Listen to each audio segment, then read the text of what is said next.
out at an event, so forgive all the craziness that's going on. I'm going to actually do a little bit of a presentation that I would do normally for my hat making demonstrations.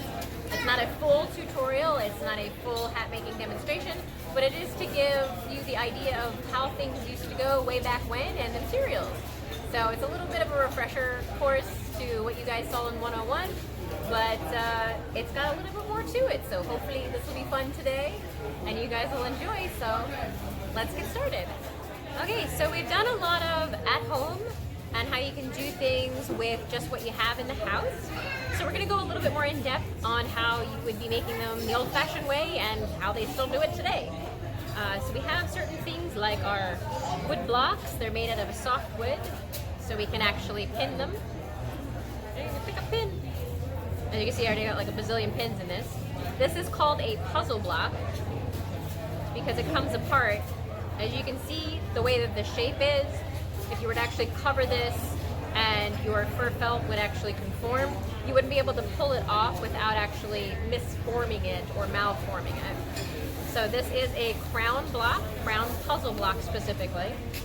And then you have your flange block, which again, it's made out of like soft woods.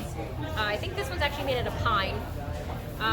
These guys are about $400 or so a pop. These actually run a lot more than the usual crown blocks. The puzzle blocks are a bit more just because, well, they're in a whole bunch of pieces. So what would happen with these, let me turn on my steamer for a little bit.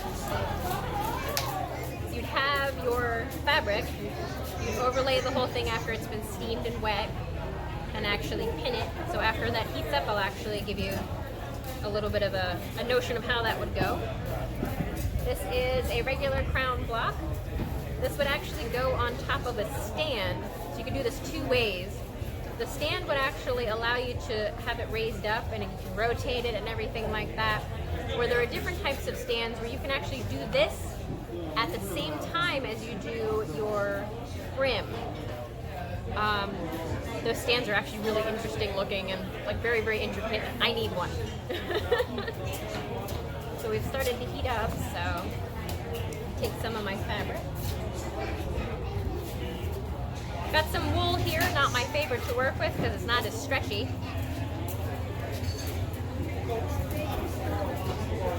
So always have water on hand. Again, the fur felt and the wool love to be wet when you're stretching it, because if it's not, it will tear. Please keep that in mind. The wetter the better.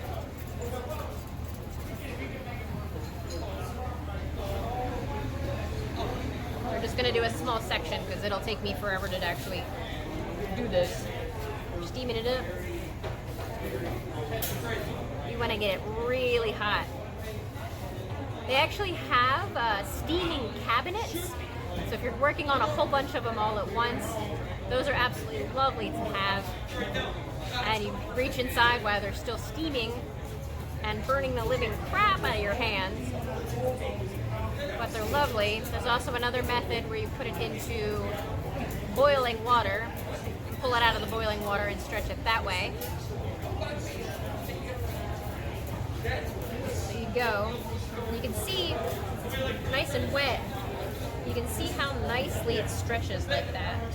If it wasn't wet right now and I'd be trying to stretch it, wouldn't go anywhere. Just to show you over here, like see, it just literally has no pull in it whatsoever. So as you're doing this, you go around, just keep pulling and pulling and pulling and pinning, getting nice and steamy. So go around the whole block, just pulling and pinning and pulling and pinning, and then sometimes I'd even go around after everything's pinned out and still see if I can get any more give or stretch out of it. So the material has a good amount of stretch in it. We're not thinking about like, you know, lycra fabrics or something like that. It's basically as you're stretching it, you're pulling the fibers away from each other. So eventually it will give out completely. So it thins it out as you pull on it. As you can see, got a nice little curve there. And you want to make sure it pins on the inside here too.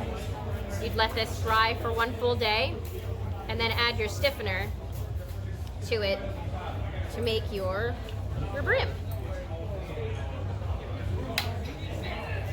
Woo! Nice and steamy. So before we went through a few of the materials, something like this would be called a hood, already pre-formed for you. So you'd have your felts. These are actually synthetic felts. I do not recommend. So you can see they pucker, that I talked about before. If you have a synthetic fiber and you actually try to stretch it as it dries, it actually does this, but just for tutorial purposes. You'd have a dome and you just sit there with the flat fabric and keep stretching and stretching and stretching, and you'd have to make sure the fabric was nice and thick that you did this to in order to make your dome. So getting them ready made saves a lot more time. They kind of look hat-ish as you get them, but they don't hold any form or shape, and they're just kind of a lump. So you'd steam it up and then stretch it on this, and you'd either tack it in place or you'd actually use your string and go around, go around, go around, go around, go around, nice and tight, and just push it down until it stays in place. Again, let it dry for 1 full day, and then add your sizer or your shellac and make it nice and hard, and it'll stay in the shape that it's meant to. Otherwise, it's just a flimsy piece of fabric. Another thing that's a good thing to have after your hats are made, if it's just slightly too small for the person's head, you actually can resize it after you steam it. You put this on the inside, woohoo, and just keep opening it, opening, opening, opening it.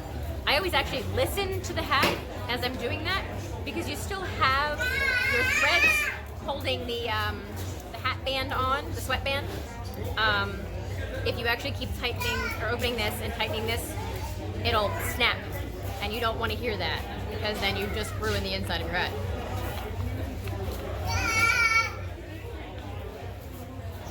So that, and I actually showed you guys before the different types of irons that I use.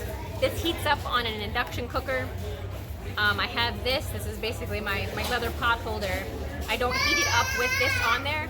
We've got some fun going on in the background. Because this will get hot as well. So I just heat it up over there, and I use that to flatten out any of my brims. So this is definitely an old-fashioned way of doing things. I think I mentioned before, you don't want to really use your good iron after you've done shellac or sizer on it, because it'll completely ruin it, get it all sticky and mangy. But yeah, I mean, as far as that, that's pretty much a small, quick tutorial on the old-fashioned way to do hats. I hope you guys enjoyed that, and in the future I'll be answering more of your questions, and look forward to a fun fedora tutorial, which you guys have been asking for. So stay tuned for more. Bye!